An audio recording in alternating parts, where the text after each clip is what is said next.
What is happening, guys? Welcome back to another episode of Comic Book Weekly. I'm Mike Spider Slayer, and then we also have Cat Comic Uno here joining me today. Brant's Hello. MIA as of right now, as far as we know. He had a con this weekend, and if you don't know Brant like sleeps during the day. And then he's up all night. So his schedule gets messed up a lot when he goes through these cons. So there's times where he just can't physically make it. So he said he might join us for the show. So we're kind of up in the air about it. But if he joins us, that's awesome. If not, that's fine too, because you know what? He needs his rest. But we do have a good show for you today, guys. We have not a lot of news, but we're going to talk about the Free Comic Book Day books, maybe our experience for Free Comic Book Day. We would love to hear your guys' Free Comic Book Day experience as well, and sales and stuff like that. And then of course, we'll talk about the top 5 books of the week also.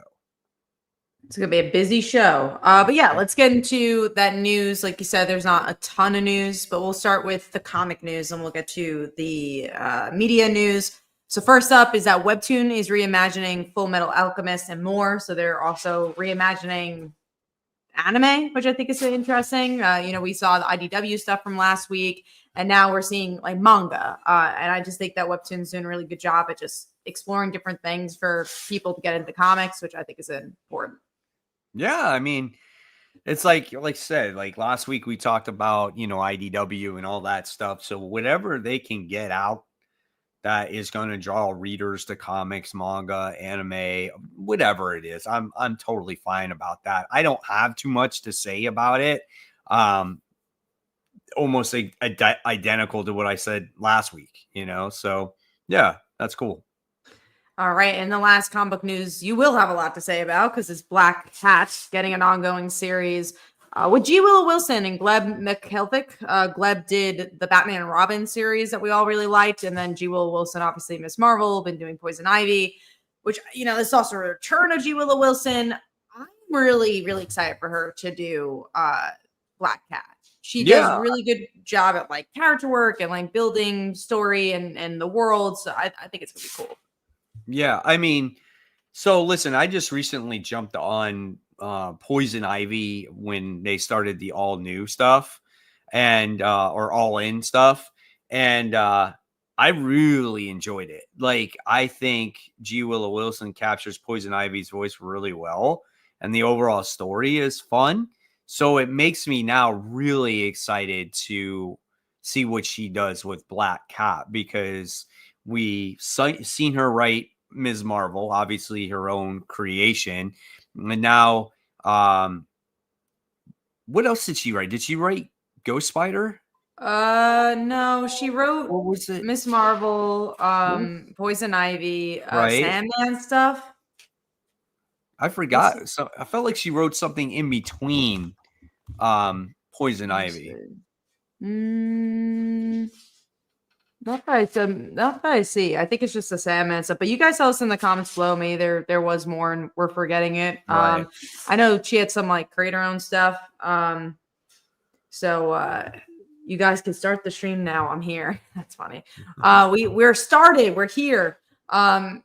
But yeah, no, also something that's really interesting about this news is that it's an ongoing. Most of the time, like Black Rat in particular, it's usually a miniseries. So obviously, G. Willow Wilson, I think, is given the opportunity to make it an ongoing.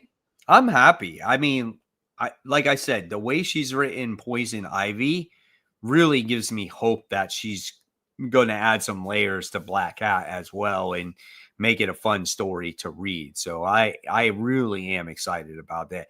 But if she's going to be writing, she could be writing both. But does this mean maybe her Poison Ivy run ends?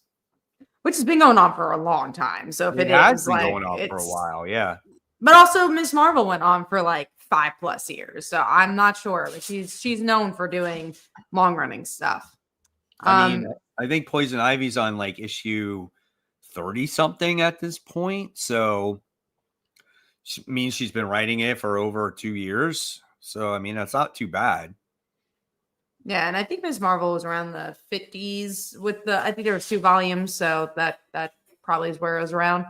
Let's get to some media news though. We have the Marvel Thunderbolts changing to the New Avengers, which at first I thought was just going to be because the movie was doing badly, but then I saw the numbers and the movie's doing kind of fine. Like it's not doing like great, but it's not doing bad. But also they had the asterisk next to Thunderbolts the whole time. So I guess this really was their plan the whole entire time, which I find interesting. And I don't know if it was a great marketing move or not, but they're doing it. I mean, I haven't seen the movie. I've heard that the movie has been It's really good. Like yeah, everybody that has seen it has said is good. And yeah, I did like 76 million, which I still think for an early May release, I think is still decent. I know it's a Marvel movie, but I don't think anybody was anticipating this movie to be like, phenomenal. I think everyone thought it was going to be like mid movie. And I think the word of mouth is going to keep this movie in the movie theater. And it's actually going to get stronger as time goes along, because there's not a single person that has told me that the movie is bad. So like, I'm trying to find time to go see it with my son, because now I'm starting to see spoilers pop up on the internet wherever I go. And I'm like trying to scroll right through it. And I'm like, I need to see this freaking movie before I get spoiled with anything, Yeah, I'll think one good thing about this movie is that, unlike other Marvel movies, I don't think there's one shocking moment that's like that made the movie. It is really a character piece. It's really about them being a team. And I really liked it as kind of reverse Avengers. Like, I think Avengers was such a great movie because it was the first of its kind. It's made Thanos. It was this idea that movies are interconnected. But the team itself, for me personally, they don't have that great chemistry. They're just kind of coming together. But this movie does a really good job at making them feel like they should be together. And I think you're going to really like that aspect. I don't think there's a one big moment that happens. I think it's really a much more character-driven movie, which is what I really liked about it. And honestly, I don't remember the last time I enjoyed a Marvel movie this much. And I think it's because it's kind of anti-Marvel in some ways. It doesn't really feel like a popcorn flick. Like obviously it's a superhero film, but it goes a little bit deeper and it becomes a little darker. So, and obviously Florence Pugh does such a great job, but I really liked it. I thought it really surprised me because I also was not really looking forward to it. It was just like, oh, I guess I'll go see it because it's a Marvel movie. And like, I see every Marvel movie, but I was pleasantly surprised by it. That's good. I mean, that's good to hear, because I mean, I'm really excited to see it. And I like when a movie does better than expected, you know what I'm saying? So I really am excited about it. So yeah, I hope I won't be disappointed though, but based off of everybody else, I am definitely excited. I'll say I don't see a reality you'll be disappointed, but we will see. All right, moving on to the Revival trailer. So this is a book that, if you guys have been following the show for a very long time, I'm a very big fan of. It's one of my favorite books, and the trailer is very sci-fi. Like it's so hard to adapt something, because especially a comic, that it's like Invincible, right? You like Invincible. I think people who especially love Invincible are people who haven't read the comic, because they don't know what's going to happen next. For me, I read the comic. They really follow the comic. They don't really stray too much. So Revival kind of feels similar. It looks like they're going to really follow the comic book, which I like when they take a little bit more liberty. I like when it's like, here's the idea of the comic, but we're going to do something a little different with it. Like Walking Dead, I think, is a great example where it followed the comic, but then it strayed from the comic. And I think that was the perfect balance of, you try to keep loyal to the fans, but also like keep you on your toes. And I hope something like Revival would do that. But it's also a sci-fi show. The budget might be weird. It is the main character for Winona Earp, though. She has a big fan base. I think we're just going to go for her. So I hope it does well. I thought the trailer looked interesting to me. But again, I know the comic. I know where it's going to go. And the trailer didn't surprise me in that way. Yeah, the trailer was very much like the beginning of the comic book, right? I mean, I haven't read Revival since it's come out. It's been a very long time. So for me, watching it again it will be like a complete surprise to me. But based off of what I saw in that trailer, I'm like, oh yeah, that did happen in the comic book. It was just like, oh, let's take all the images from the comic book and let's make it into the show. So it kind of looked that way. I can't believe after all this time it finally made it to TV. I know he's been trying to make it a TV show for a really long time too. Like it because of that Resurrection TV show and all the other Resurrection TV shows. I think that's what got in the way. But now, there's so many options with streaming. I do think sci-fi could be an interesting place. But then Mike Manhattan does mention they also cancel a lot of comic shows like Happy and Deadly Class. Shows that people actually really liked and were like up tier. Chucky's another one that a lot of people love that. And not only, that could have went longer than it did. So sci-fi is also just known for canceling things. Yeah. I'm curious how many people out here in the chat actually have read Revival. And if you have it and you might think you might be interested in this TV show, you might want to check out that trade and see if might be something that you like. It is a good series. It really, really is. And I agree. I would be curious to see how many people have read it. Mike Manhattan says, didn't they cancel Winona Earp? I think they ended that show, but then there was more story they could have told. So they had like movies and stuff like that. But I do think they had like a concrete ending for that one. And then we have Kenneth who asks 2 movies, which are more excited for, Superman and Fantastic Four. That's tough because as a Marvel fan, I'm more obviously excited for Fantastic Four. I'm a bigger Fantastic Four fan, but Superman's the start of something completely new. It's like this is changing their whole universe. I also like the whole Christopher Reeves feel to it. So I'll say both because I'm excited for both for different reasons. And also, honestly, I will say Marvel has burned us a little bit in these past couple of movies besides your Thunderbolts. So I'm like, I'm also a little weary for Fantastic Four. So, but no, I'm very excited for both. I'm not worried about Fantastic Four. I think they're doing this one pretty right. But the thing is like Superman is like the character, right? He's like America's character. It's so much heart. And that trailer just showed a lot of heart in it. And hearing that music and just, oh man, it just reminded me when I was a little kid personally. I never saw the original in the theater. It came out before, I forgot what year it came out, but I never went to the theater then. But I saw Superman. Something. Yeah, I saw the second Superman movie in the movie theater. And there's just something about Christopher Reeves that just like, he is Superman to a lot of people of what Superman represents. You know what I'm saying? And then just that trailer is just like, oh man, that's awesome. It's like the closest thing I felt like we've gotten to that since those days. And I'm not going to lie. I shed a tear. I mean, I was just like kids screaming Superman and just like, that's what it's about right there, So even though I'm super excited for Fantastic Four, and it really, I think it's going to truly kick off the next wave of Marvel movies, this Superman is just, I'm really anxious about it. I'm excited, but this movie means a lot for DC. They have a lot on the line for this because I don't know how much further they're going to go if they don't have a hit on their hands with this movie. Yeah, no, it's good. It's going to be a tough one if it's not, but the trailer does look good and it looks very classic. That's all the news, believe it or not. That's all we had. There are, some fun news pieces, but not a lot. So we are going to talk about Free Comic Book Day. We're going to get into that. Yeah. So first things first is, how was your Free Comic Book Day? What did your store do, Kat? It was good. So I went for a signing. So I did a signing at the store. So that was fun to kind of be on the other side because usually I am a customer and I like on Wednesdays, especially you kind of see all the same people. So they knew I write comics, but they had the opportunity to like buy my comics. Like, oh my God, I get to finally buy your comics. So it was cool from that community sense. We signed for like 3 or 4 hours, got to meet another creator that is from Staten Island. So that was cool. And then I got to get my books and it was, I thought the day was going to be longer because I had other plans that day. And luckily, I had enough to read my comics at night. I thought it was going to be even longer than that. We were supposed to watch a movie and we decided not to. So we're like, you know what? Good. So I get to read my comics. And it was nice to kind of end on actually reading the Free Comic Book Day books.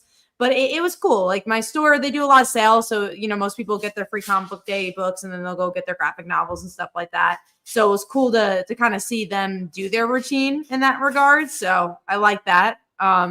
But yeah, I had a good time. I feel like I don't take the opportunity to do the sales as much, but I also feel like when you collect as often as we do, like you almost have everything you want, Yeah, that's true. I mean, my shop had they had sales for like 20% off of trades and whatnot. But the big thing that happens at my shop is when they have big sales like that, a bunch of new inventory comes in and they set up because they know they're going to be busy and they hope to sell the different stuff that they have. So they have like a bunch of slabs, they got a bunch of new trades, they got a bunch of new back issues, you know what I'm saying? And so it's just like, oh, it gives me opportunity to check out stuff that did not have like the week before or whatnot. Like I got two old school issues of like Godzilla, which was kind of cool because they got all that Godzilla shit out right now, right? But like I got this and I was like, oh yeah, that's cool. It's like Godzilla with the Marvel characters, you know? And those were like $10 a piece, you know. I got cheap like first appearance of Doomsday slab. And then I got the Planet Hulk trade paperback, which I felt like I read it a long time ago in single issues or maybe most of it, but not the whole thing in a trade. So I wanted to get that and read it because Which is funny because I think I have read it in a trade. I don't think I read it in single issues.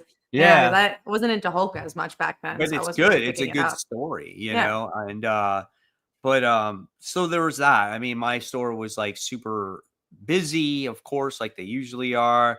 I got line out the door for my store. They literally couldn't fit everyone in. Yeah. So they had to like wait outside. They had mystery boxes. And so it's funny, the mystery box, like $17. I didn't get anything great in it, but what made it worth it was I got two posters. And one was a Fantastic Four Alex Ross poster, which was really cool. And then one was a Weapon X Wolverine and Deadpool poster. So just those two posters alone were worth it because you sell those posters at the store. They're at least $10 each, you know? So, and I hung them up in my space. So I was excited about that. Otherwise I got like some random pop figures that I don't want. And then just like some One Piece stuff that was like postcards and then some Pokemon shit. So I was like, oh, whatever. So, but I was happy about the posters. But overall, the experience was fun. I had a good time. Great seeing all the people there and just trying to search for things. So it was cool. No, it's a fun time. I love Free Comic Book Day. You know, hopefully it will happen again next year. I did get a question here from Serial Scrub. You write comics, cool. Which book? So I sent the link for anyone who wants to check out my comics.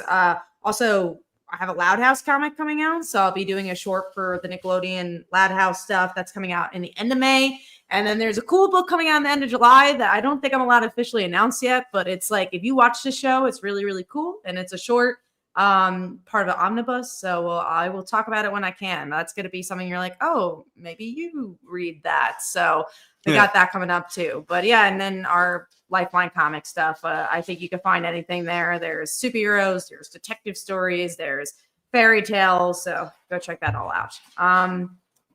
Yeah, I guess let's go into the top 5 of our books. I was a little surprised by my number 1. So we'll see what yours. You want to do Free Comic Book Day ones first? Yeah. Oh, well, up to you. I thought we were going to do Free Comic Book Day, but we could do the other way around too. The regular or the Free Comic Book Day? I leave it to you, whichever you want to do. You know what? Let's do regular and then we do Free Comic Book Day. Let's do it that way. Cool. All right. Awesome. So let's go ahead and let's start it off. Let me get onto our screen here. Let's see. Big books. And let's start it off with. I didn't read Detective Comics Annual. I still have to read it. I knew that this wasn't going to have anything to deal with what was going on, so I didn't really read Detective. What did you think about it? What was it even about? It's just a one-off. It's Halloween writing it, so it's a detective story based in London, and it's very like British in that regard. It's a London mystery, and that's kind of all I kind of got out of it. The art was fine. I thought it was a little bit too British for me. It's not necessary for you to buy it. No, because again, Tom Taylor's not writing it, so it has nothing to do with what's currently going on. If you want a detective story, go read it, but it's not really necessary to the main story. Gotcha. All right. And then I got Void Rivals issue 18 that I read. And I thought it was a pretty solid book. Obviously it's heavily connected to what's going on more and more with the Energon universe. You're finding more out about Solilla's people and Derek's people. And she comes across these new powers that she winds up getting. And then you wind up seeing Derek's father get involved with the whole situation, and he's preventing the unity from these people, because if it happens, then bad things are going to happen. And just overall, it's a pretty solid book. I like it. There's a lot of lore to it. And obviously it's connected to Transformers and the Energon universe, and in a way. And obviously, if you have read it, you know that this is the end of a story arc, and the artist is leaving the book, and we're getting a new artist as well. So I saw the artist that's going to be on the book, and I'm excited about the artist. I forgot who it was, but it did look good when I did the research on it. So excited for the next chapter of Void Rivals and how things continue to develop there. All right. So the big one. We'll go into the big book here, Ultimate Spider-Man issue 16, which is obviously the topic of the video so far today.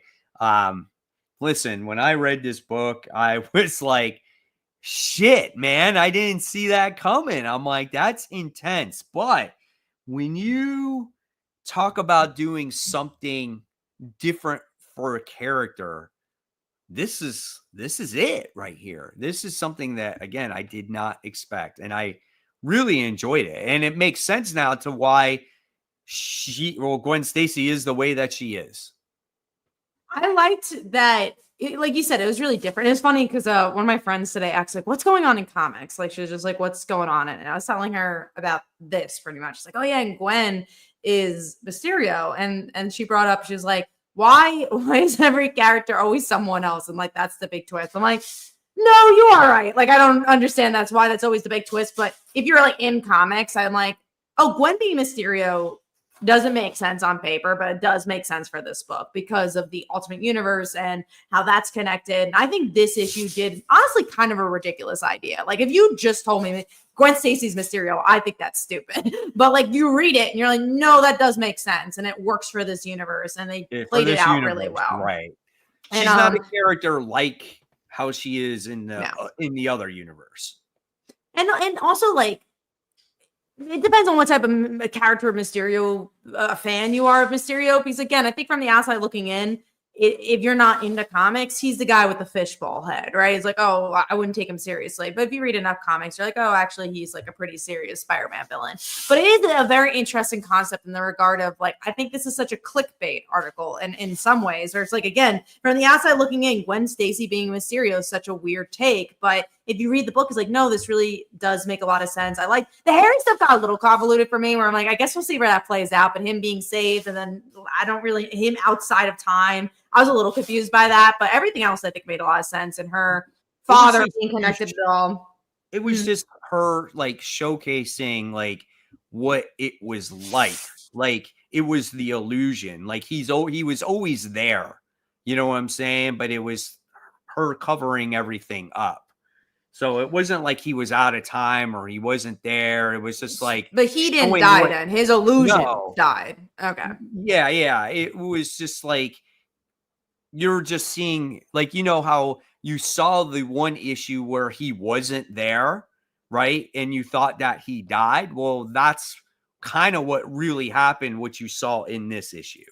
That's that point of view. Okay. So that's that. But I like the lore. I mean, I liked how, like, the history of, like, the Mysterios were. Like, there's like 5 of them. You know, yeah, there's like a cult going on. And her dad's connected to it too. Like, it seemed like he was a Mysterio and then he died. Yeah, so it's like a lineage. Cool. It's like she takes her father's legacy as the Mysterio. And I was like, dude, that's crazy. Like, I never even thought of anything like that. So it was pretty wild. But like, what's next now? Like, Harry goes into hiding? Was that what happened at the end? Well, that's why I was a little confused by. I don't really know what he's gonna be doing and what the plan is there. Like, I don't know why he had to be out of time. Like, not out of time, but I had to be pulled out of Society? society. Yeah, I guess that's the best way to put it. Like, I don't understand that unless his she wants to gravesite- become Green Goblin. I don't Yeah. know. Because his gravesite is there, right? In loving memory of Harry Osborn. And then they talk and like they're together and they walk away and the gravesite is still there. And he's just like, you know, they're just like, oh yeah, we'll figure it out. You know, he goes, I'm Mysterio, Harry. And secretive is just another word for mysterious. That's who I am. And he goes, he just sighs and he says, we'll figure it out. I know we will. Okay, so what's next? Now we take the fight to them. Now we win. So take the fight to who? Is it to the Kingpin? Is it to the Sinister Six? Is it Or is to it Spider-Man? Spider-Man? Like, is he pissed off that Spider-Man let him die? But it's not Peter's fault. It's not what he saw. He saw Harry die. You know, so I don't know. It's so interesting to me, but it is a crazy twist, and I would have never expected it whatsoever. And I think it's interesting. Marvel is currently doing the same thing in different universes because Gwen is Mysterio in this, but she's going to be Gwenpool in this 616 version. So it's so interesting that they're like, let's make Gwen two different characters. Why not? And we'll see how it ends up working for the regular universe. But it's just so interesting how they kind of Venn diagram in that way. But the difference is like, and we still have to read that book, right? But the difference is Gwen is a mashup character. And in here, she's just a different Mysterio. Like Beck, the real Mysterio, is still in this book, right? She's just one of the 5 Mysterios. And again, it just gave her a little bit more meaning in the Ultimate Universe on why she exists here. You know, she's more than a clone. She's more than just Peter's girlfriend. She's more than just Harry's girlfriend. She's an actual villain, anti-hero. Lots of the universe too. Like What's she's connected to the bigger universe too. Yeah. A lot of the secrets. So no, Gwen's playing a big part, and I really like that. This is a good issue because I feel like it almost feels like Hickman's not writing this book because it feels like a totally different writer. Because usually when there's a lot of exposition to be told, he tells in a way that really bores me a lot of the times. But every issue he's done exposition for here, I'm interested because usually character does come first. He's telling it through Gwen's lens, so you get to learn more about the Ultimate Universe in that way. Yeah, he's doing. You're 100% right. He's doing something that you don't see too often. It's more of a character book than a world building book. I mean, the world is being built, but it's not necessarily being built by Hickman. It's being built by Denise Camp, really, because he's the one that's been in charge of the Ultimate book, and just everything surrounding that. So it's just like Hickman just features on the characters of Spider-Man, and I feel like the writing is stronger there. So I agree. Good stuff. All right, so let's move on. Let's talk about our number 5. What's your number 5? Mine is Wolverine and Kitty Pryde.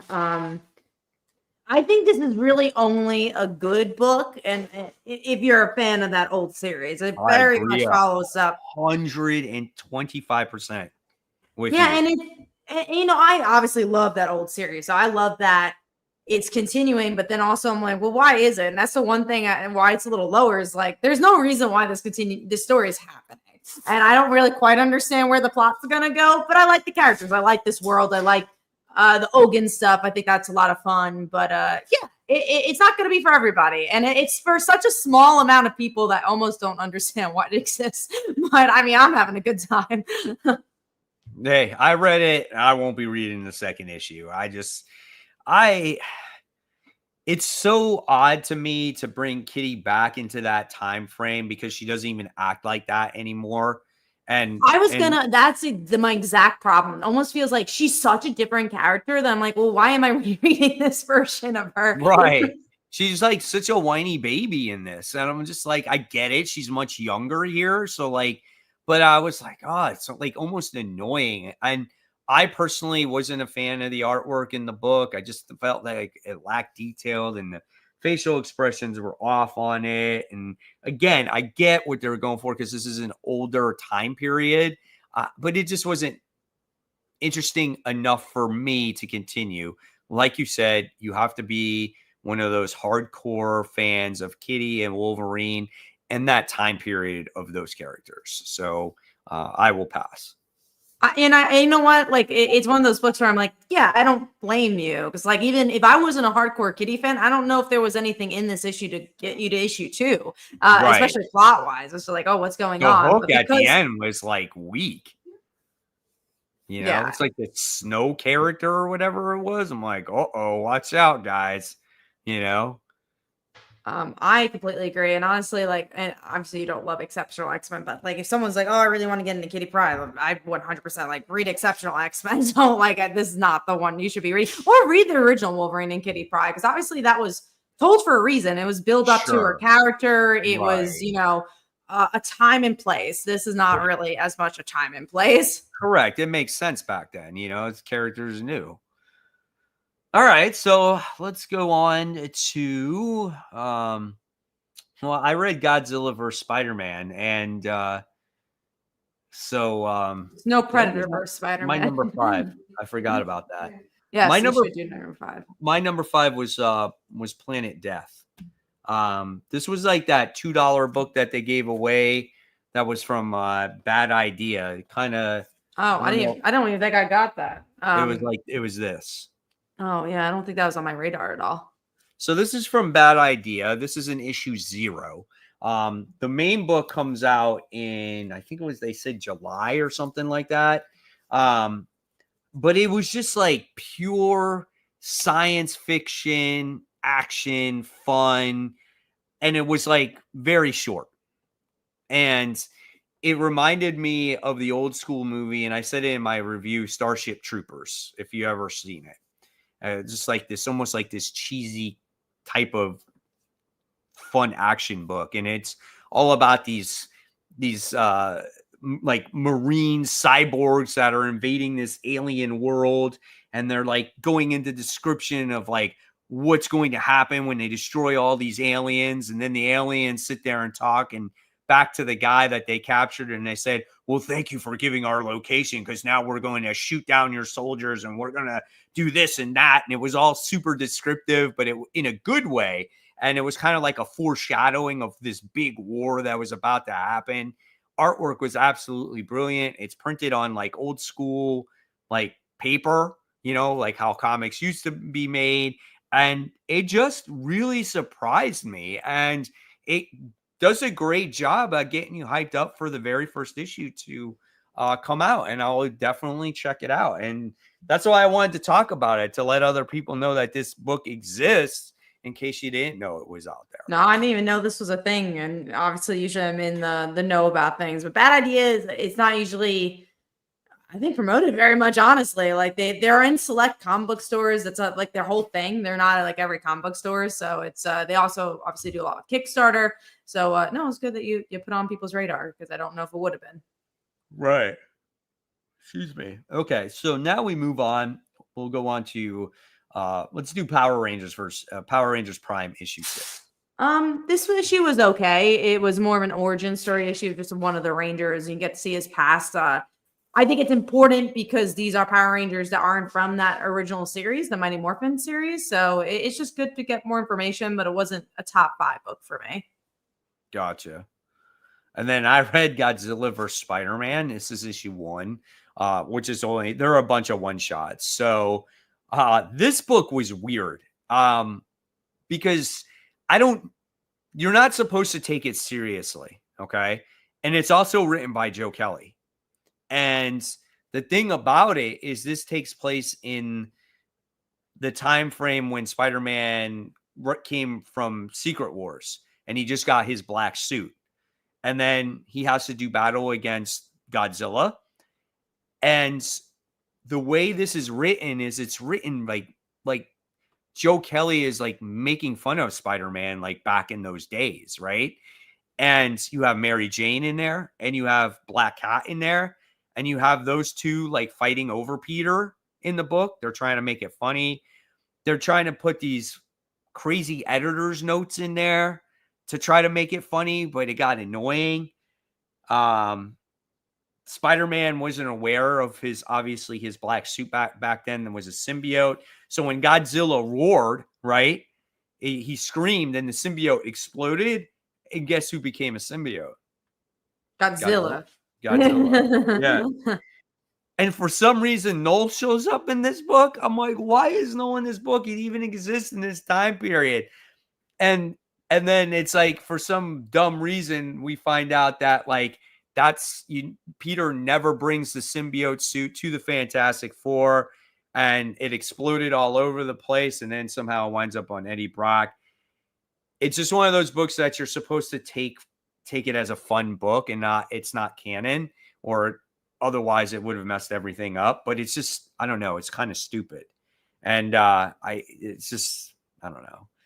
I tried not to take it seriously, but it's just it is kind of dumb, man. It's hard when Noel is showing up in a Secret Wars. He just showed up. I mean, he's like literally like in a panel, but it was like, hey, let's just show Noel to let you know that he's been around forever. And it's like, I get it, but this story took place when nobody even knew who Noel was.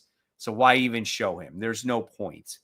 So this is just I don't know. This is not a very good comic book. So yeah, that's all I have to say about that. Let's move on. Number 4. What was your number 4?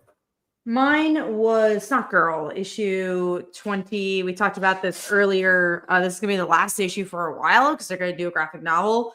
I liked this issue when it was about Lottie and even her family. I thought was very interesting, but there was another chunk of it about other characters that I am not as interested in. That brought it down a little bit. I just think if you just focus on your main characters, it's more fun, especially the last issue for like a whole year. But I love this book. I have a good time with it and curious to see where it's going to go and how this is going to end, because it will be nice to have an ending, even if we have to read it not through single issues. Yeah, that's true. My number 4 was the Slasher's Apprentice, issue 1. Oh, my friend wrote that, so I was happy you enjoyed it. It's I was just good. missed my top 5. I liked it. I thought it was awesome because it really deals with this PTSD situation that this kid's been going through. He witnessed his parents getting murdered when he was younger in his house. And ever since then, it triggered him to follow serial killers and murderers and do podcasts on them. And it was kind of interesting because he knows where this murderer or serial killer actually is, and he's tracking them down. And then at the end, you wind up finding out that he wants to be the apprentice. And it's like, wow, is this kid really that disturbed that he wants to be a serial killer himself? Or is it his thing to actually murder this serial killer? That's what I'm thinking of. And it's kind of like a ploy. I think that'd be interesting. I hope they do go that direction. I like this book, but I also am curious, where does it go? Because obviously this is the final girl type character. The final girl is usually, going against the slasher. So if you're teaming up with the slasher, it's definitely a play on the genre I've never seen, that I don't know if it works in the genre, but I'm curious to see if it does. I think if anything, this creative team can do. It's the same creative team that did Finger Guns, so which was really out there in a great way. So I think it's a really fun premise that I'd be very curious to see how they stick the landing. And I think if your direction, I think it would. I'm curious if it sticks around with just I'm the slasher. Where that goes, because it is a big twist on the genre that is going to be hard to go through hurdles, but I'm sure that this team can do. So I'm just genuinely curious how they're going to do that ending, because it really could go anywhere. Because it would be cool. The main character just sits there and says, oh, yeah, I want to be your apprentice, gets trained and, gains the trust of the killer. And then by the time you get to the end of it, boom, that's how we get our revenge. Or is this person truly just sick and wants to be a killer? Or it's, hey, I still want to be a killer, but I'm going to kill the original killer. Like, it's Slashers A lot of Apprentice. places you'd go with it. Yeah. Right. It's kind of like, like Star Wars. It's just like sooner or later, the apprentice takes down the master and then you become the master. So maybe it's something like that too. So I don't know. We'll see. But I liked it. It definitely surprised me and just had a good time with it. All right. So let's move on. Where are we at? We talked about Wolverine and Kitty Pryde. So now we're going to go on to Feral issue 12. Feral for me was good. It wasn't in the pet store. I know. I was a little disappointed with that, but it was like a good issue. Yeah. No, it's okay because it doesn't rely always on the action to make it a good book. It relies on the character work, just like Walking Dead did. You're already getting to see the characters on how much they've changed from the very first issue to this issue. Especially, I would say Gigi, the one that has the kittens, right? I mean, she's one that's starting. She was the one that was very hesitant at first, and now she's starting to get a little bit more of a tougher skin, and maybe she might be losing it a little bit. She lost her eye. Crazy stuff. You get introduced to the dog. You wind up getting introduced to this other new cat.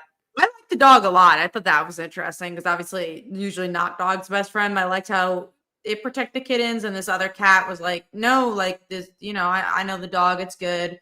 So yeah, no, I agree. The character moments is what made this issue. I still wanted to be in the pet store because I want to see that setting. But we'll get there. Like you said, it is very Walking Dead in that regard. Where Walking Dead would take a lot of time to kind of get to the next place, even if the next place was right there.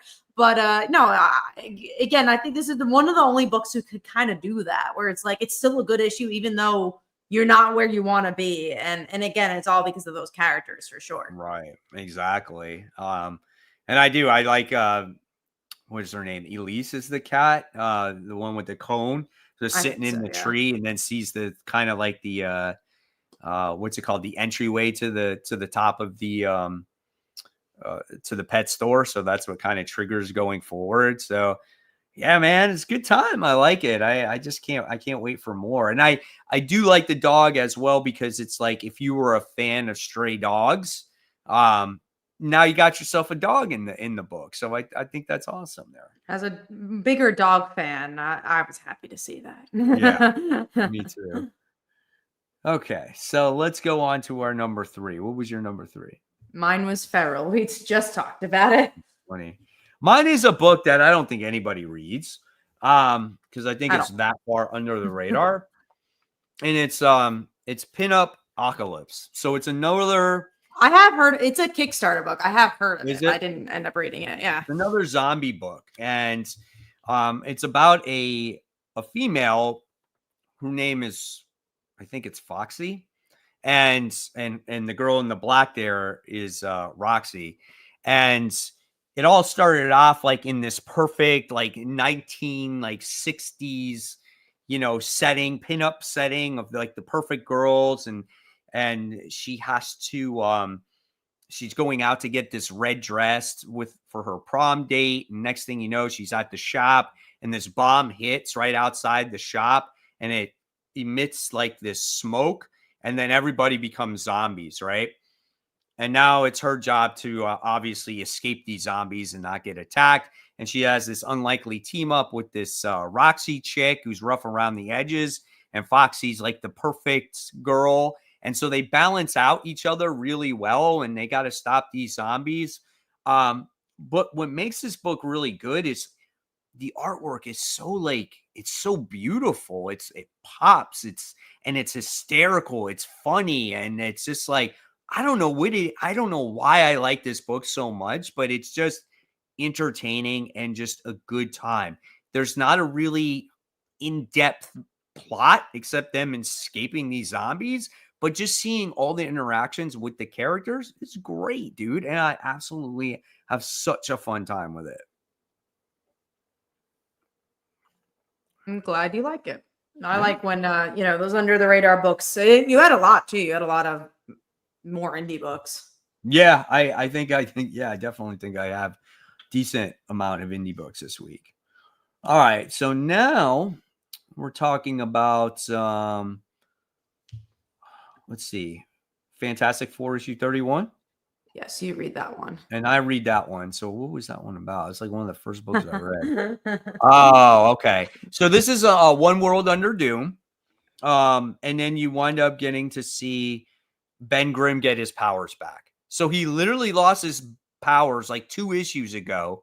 And now I was like, I didn't even know he lost them. Yes. Doom took away his powers. And he was depressed. He was upset. And then he figured out, okay, what do I have to do to get my powers back? Oh, why don't I just infect myself with the cosmic rays again? And we'll go through different universes to do that.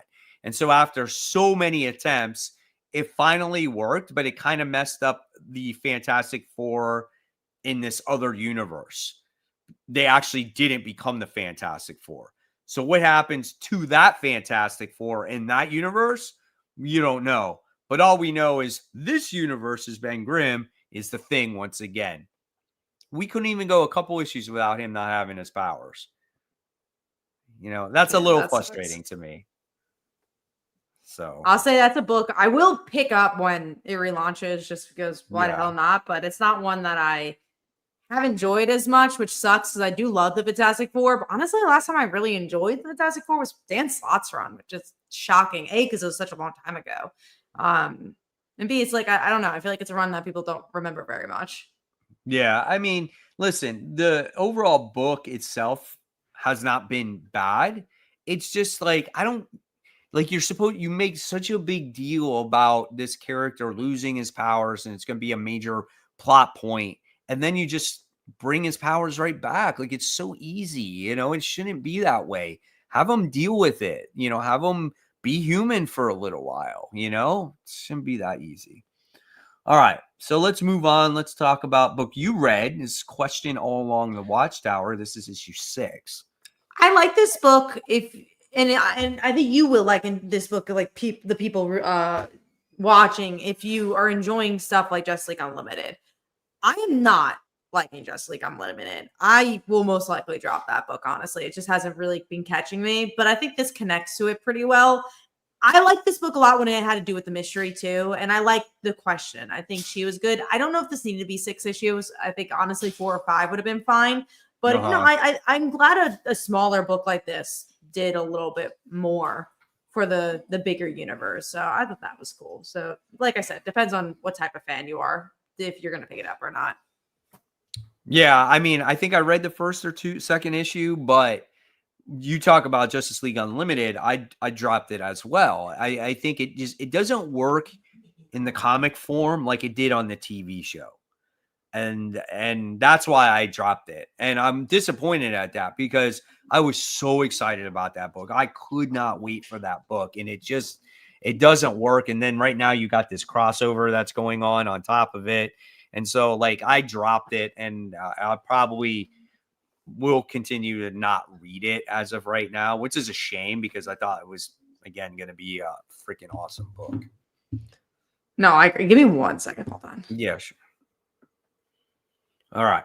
So with that being said, we're going to move on to number 2. And my number 2 is I know a book that Kat doesn't read, and that's Red Hulk. This is issue 3.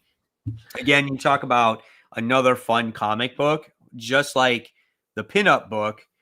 The Red Hulk book is just another fun comic book read. It's almost reminds me back when I was like 14 years old and I was reading comic books and I was just like liked it for action and I didn't care about like main plot or anything. That's what kind of this book is. I mean, it really is Red Hulk escaping Dr. Doom, his Doombots, teaming up with Deathlock, 90s character, Machine Man, and just that's all it is.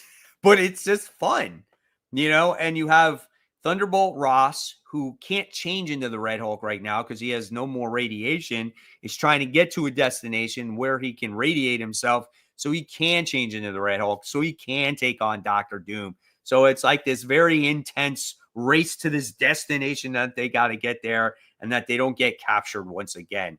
And like I said, not very much in-depth plot, but just a fun book to read.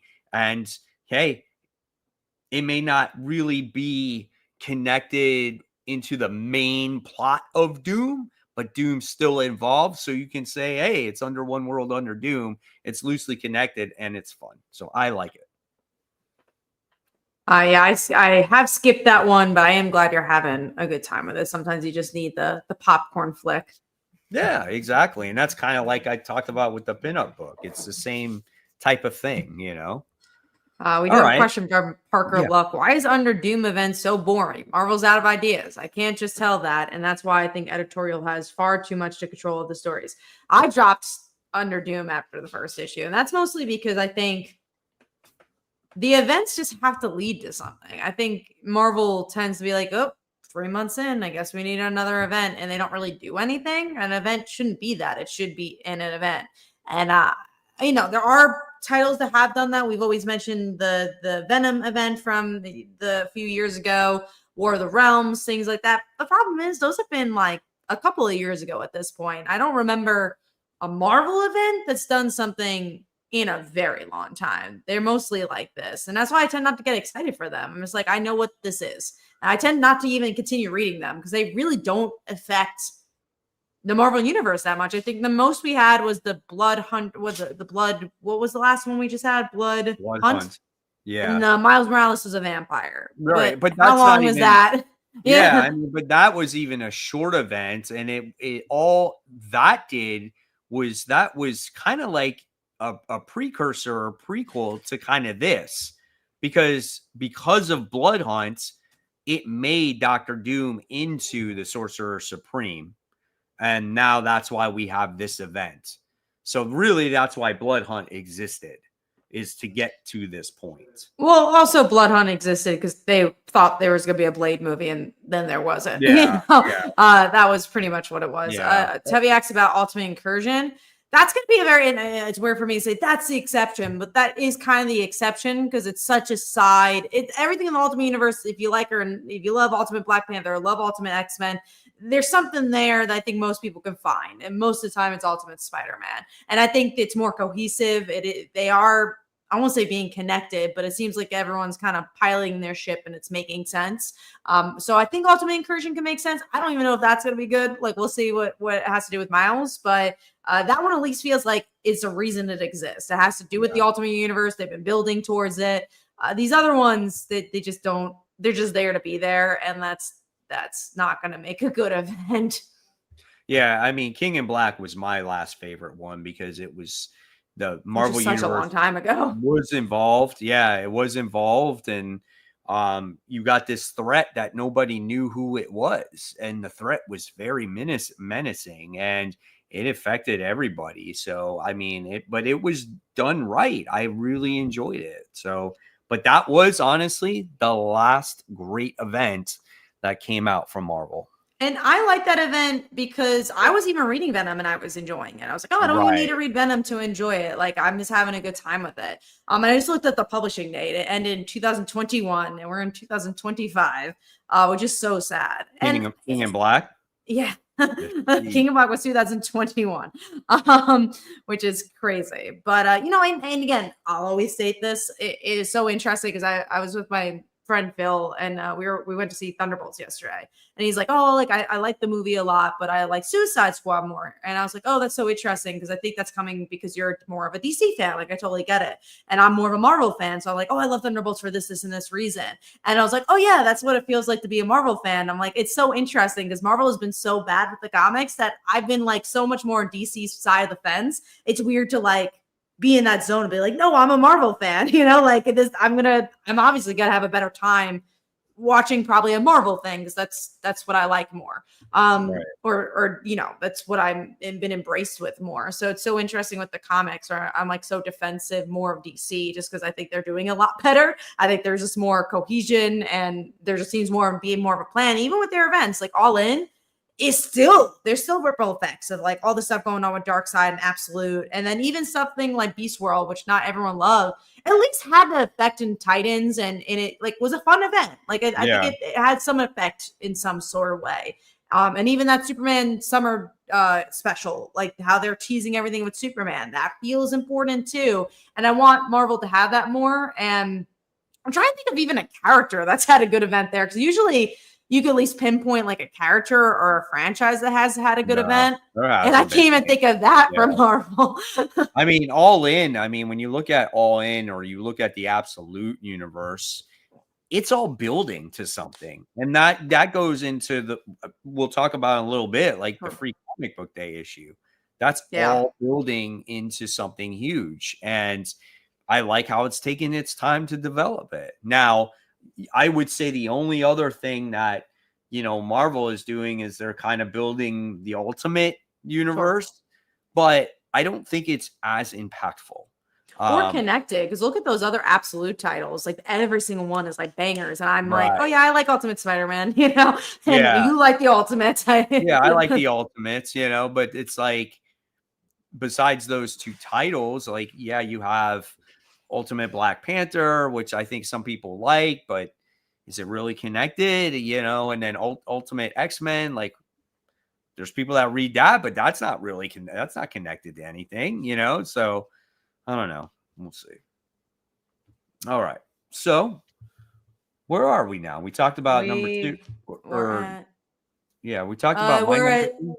Yeah, no, your number 2 is yeah. So I think we're at Radiant Black. Did I? No, I didn't do my number 2. So. Yeah, what is yours?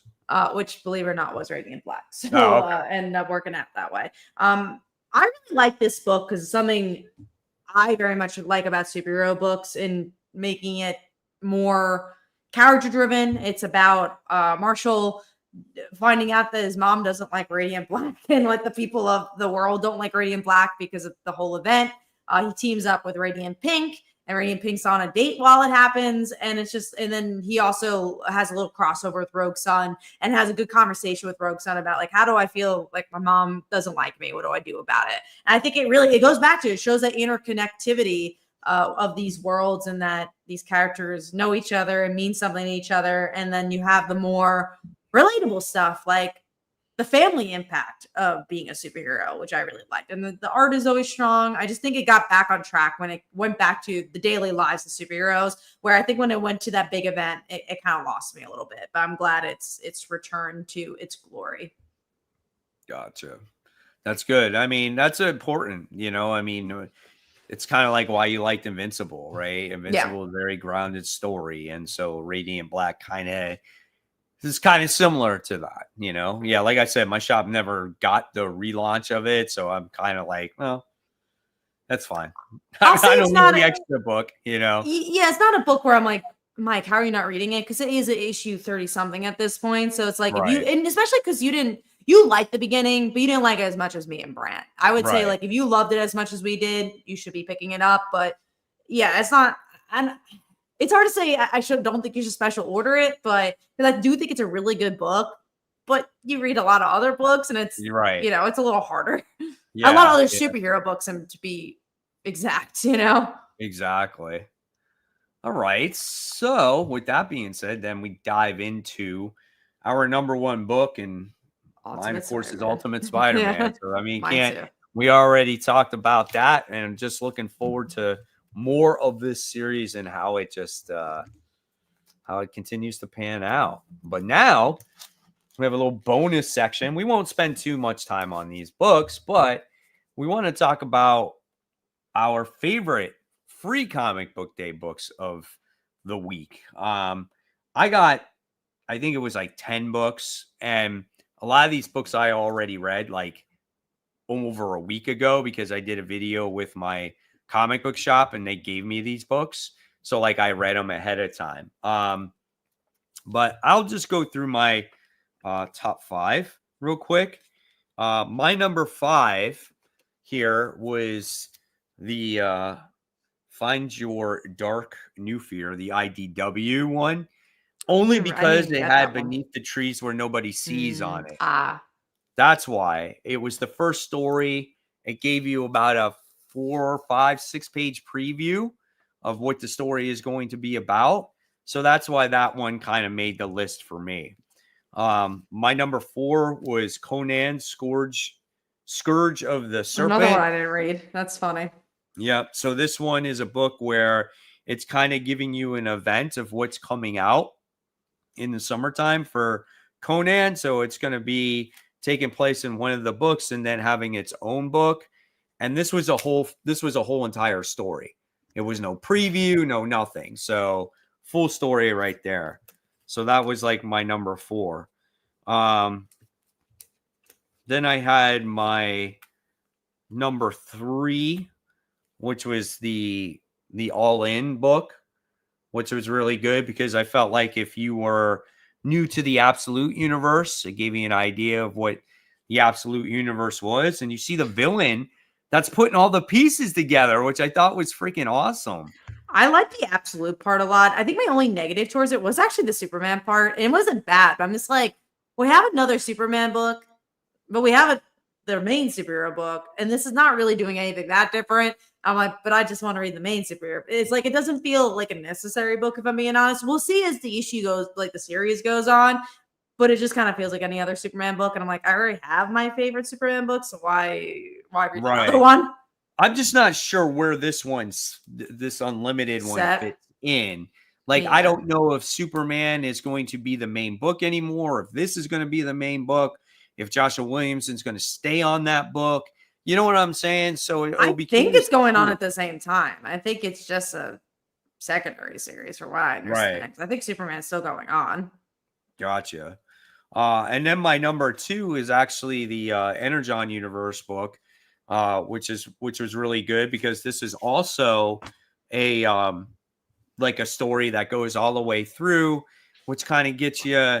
It's a good crossover book because we haven't really seen any of the Transformers crossover with the G.I. Joes. And you get to see Clutch and Hound work together in this book. So I thought that one was pretty badass as well.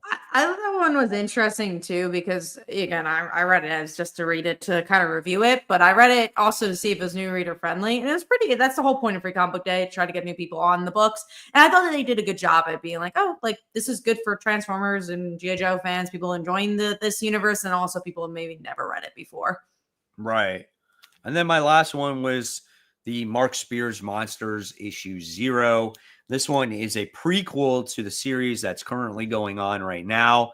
And it was freaking creepy as hell, dude. It was like, it reminded you of It. You got this creepy clown that's trying to get to this little girl. And it's like, oh, come to my forest and let's do this shit. And we can go play together. And it was like flipping creepy, dude. And then the Slayer comes along and he goes after this clown character. Oh my God. It was just a lot of fun. But the artwork is what truly, truly like makes this series, the main series and this series. I really enjoyed it. And again, it wasn't a preview book. It wasn't like 6 pages or 10 pages. Full book, absolutely for free. So really appreciated that there. So, yeah. What were yours, Jeff? Mine, number 5, was Thundercats and Powerpuff Girls. I thought it was a good way to cross over these two franchises. I will also say I don't know if it made me convinced to read the next ones just because I don't know anything about Thundercats, but I think if you like both these franchises, you'll enjoy it. But I'm also curious to do like both these franchises because there's very different generations. Thundercats was the 80s, Powerpuff Girls was the 90s. So I'm like, oh, I wonder like who's this really for? But interesting enough. Then number 4 was the All In stuff. The Superman stuff brought it down a little bit, but I did love the Absolute teases. Energon Universe was my number 3. Again, more out of body for me, but I genuinely thought it was new reader friendly and it was a good issue, even if I'm not a huge fan of Transformers and G.I. Joe.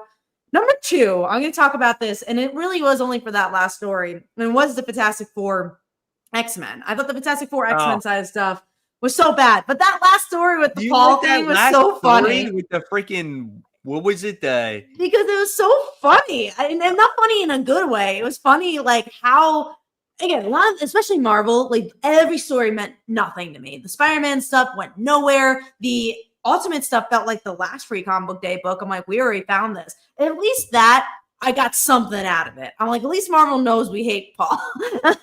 And that was enough for me. It was like Wolverpool and like Dead Farine or something like that.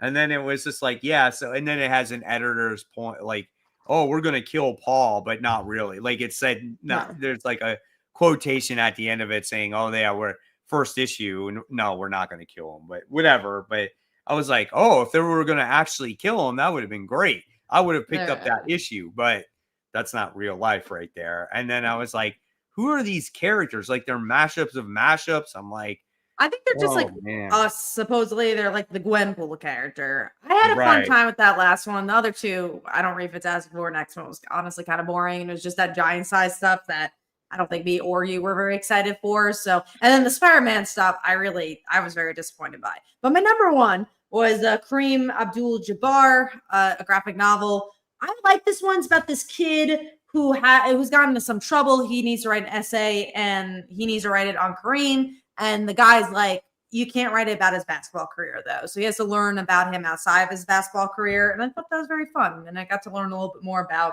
him as a person. So as a basketball fan, I enjoyed it. And I thought, honestly, just had the most story, even though it was a preview to a graphic novel. A lot of these Free Comic Book Day books are just so short that they're hard to get anything out of it. So at least with that, it was a preview to a book where I wouldn't have known about it. And I was like, oh, like, that sounds interesting. I never would have known that book existed unless I had picked that up. So I think, it did its job. Right. That's why, like, most of my top 5 in the Free Comic Book Day books were most of them were full stories, or 2 stories, right? The only one that was like a preview book was the IDW one. But I needed to see the Beneath the Trees thing. I was so desperate to see that, Wow, that's crazy, dude. James says he went 8 p.m. on this. I thought he said it was 8 a.m. 8 a.m. That would be pretty crazy. 8 p.m. I can see that where the stuff has actually been picked through for sure. I can tell you, I got to my shop at 12, and my shop had everything except this one. They were out of it. I did pick up Monsters, and they still had it at 12:40ish. I'll say I saw the smaller piles by like 3 o'clock. I'll say 3 o'clock is when I started seeing things dwindle a little bit more. Yeah. And they have a lot of the Marvel and DC stuff, so you're obviously going to get that. But the more like, again, the Monsters or your Kareems, you're probably not going to have those. And those are honestly, those are the special ones. Marvel and DC, I don't know if they're as special. But yeah, it was a good day. We love Free Comic Book Day. Go support your local comic book shop. And we'll see what happens next year. Yeah. All right. So let's dive into the most anticipated comics. So this one's been delayed for you, Kat, and it's been delayed for me. Delayed again? No, it was delayed. And that's why I didn't put it on my top this time. Because you had it last time. Yeah, it was there last time. This is Captain Planet issue 1. Yeah, I mean, I just want to know what they do for it, right? Like that's such a corny series. Like, how do you make it serious? And I want to know if it's Power Rangers-esque. I'm just very curious about it. And also, I like David Pepose. He's a friend, so I want to just see what's up. And obviously, he's been doing Space Ghost. He did Cable that I really liked. So I have faith. It'll be a solid book. I do too. Listen, Captain Planet was like the Cheese Whiz cartoon for me on Sunday mornings when I was a kid. There was nothing else on except freaking Captain Planet. And I'm like, I guess it's kind of superhero-esque, right? Yeah. And I'm like, it's a superhero show telling you a message to save the earth. I'm like, I don't want that. I just want fighting and battling. Think about it. I came from the generation of G.I. Joe and Transformers, and there was all that. And then you got Captain Planet, like, come on, man. So hopefully this is a little bit darker. I'm excited to check it out, and we'll see what happens. All right. So then your number 2 and my number 1 are the same. Yes. Absolute Green Lantern issue 2. Definitely a much different Green Lantern. And I think that's what makes it so exciting. Also, just that first issue is so surprising in every way. Again, it's a different Green Lantern, but everything else, like the pieces they put together, the art was really good. I see this being my favorite absolute title, I think. If it continues going this way, I think this could be my favorite. Yeah, me too. I'm a huge fan of Green Lantern, and I like seeing this like different style of it. And as long as it's written well, I mean, obviously I can see myself really getting into it. So I'm excited. Hopefully we'll get the story of Jo on like how she got the ring this time around. Yeah. Yeah, kind of get from her point of view because it was more Hal's in that first issue. Right. And then my number 2 is actually Absolute Superman issue 7. We're gonna get the first full appearance here of Brainiac. So that's a big deal. We're gonna get to see what this sicko does in the Lazarus world that he's in, and I guess you're gonna see the cities in the bottles, and you're going to see how he controls things, and I'm just all for that. Last issue we got to see Clark, his origin story, why he's so emotional, why he's so upset, and now this time we get to see the villain. So I really am excited for that book.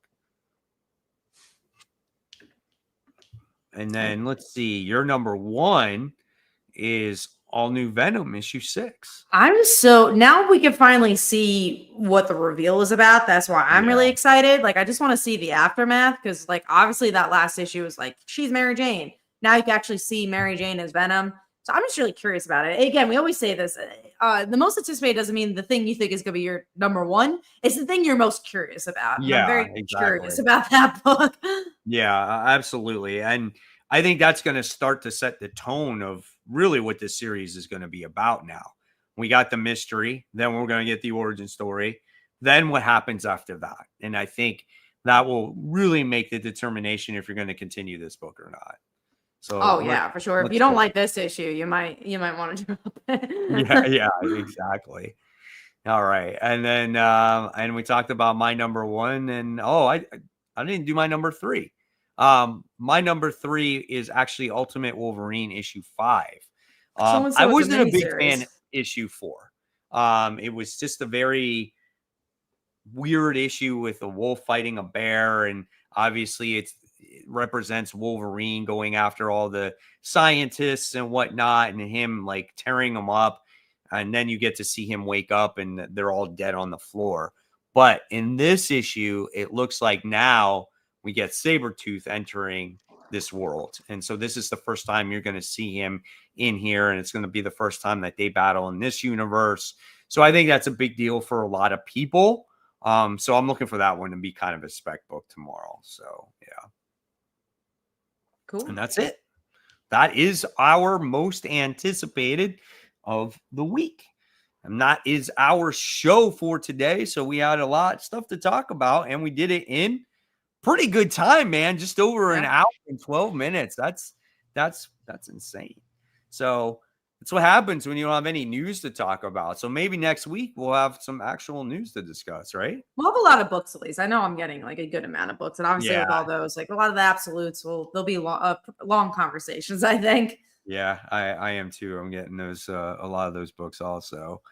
So, all right, everybody. Well, thank you so much for tuning in today. On your way out, don't forget to give this show a like. It helps it a lot to get in other people's in their homepage so they can view it as well. Remember, subscribe to our channels. My channel, Comic Book Corner 2.0. Hopefully you guys like the new logo that I came up with. And also subscribe to Cat Comic Uno. Subscribe to Branch channel, Only Good Comics. And don't forget to hit those notification bells, guys. So as always, guys, have a great new comic book day, and we'll see you all next week.